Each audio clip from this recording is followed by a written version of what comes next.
மத்திய அரசால் நடத்தப்படும் மாவட்ட அளவிலான போட்டியில் கலந்து கொண்டு ஆல் இன் ஒன் டஸ்டர் கண்டுபிடித்து ரூபாய் 10,000 பரிசு பெற்ற திருவண்ணாமலை மாற்றுத்திறனாளி மாணவி திவ்யா தனக்கு ஆதார் கார்டும் மருத்துவ உதவியும் வேண்டும் என்று அரசுக்கு கோரிக்கை வைத்துள்ளார். இந்த டஸ்டரை வச்சுதான் ஒரு இது மாதிரி கண்டுபிடிச்சேன்.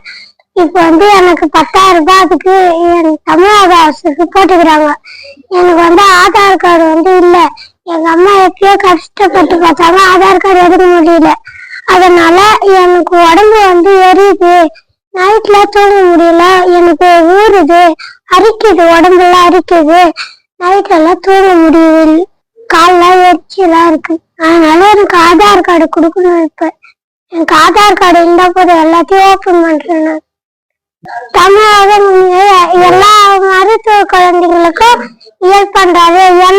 என்னையா கொஞ்சம் ஹெல்ப் பண்ணாங்கன்னா நல்லா இருக்கும். தமிழக அரசு எனக்கு மருத்துவ உதவி செஞ்சுக்கிட்டா நல்லா இருக்கும். என்னால முடியல. சாரும் டீச்சரும் நிறைய ஹெல்ப் பண்ணிருக்காங்க. அவங்களாலையும் முடியல. ஆதார் கார்டு என் பொண்ணு கொஞ்சம் ஆதார் கார்டு வாங்க கொஞ்சம் ஹெல்ப் பண்ணுங்க.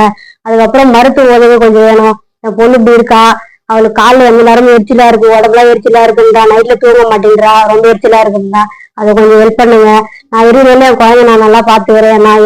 நான் போயிட்டு பிறகு என் குழந்தை காலத்துல அது ஒரு உதவி ஒண்ணு பண்ணுங்க.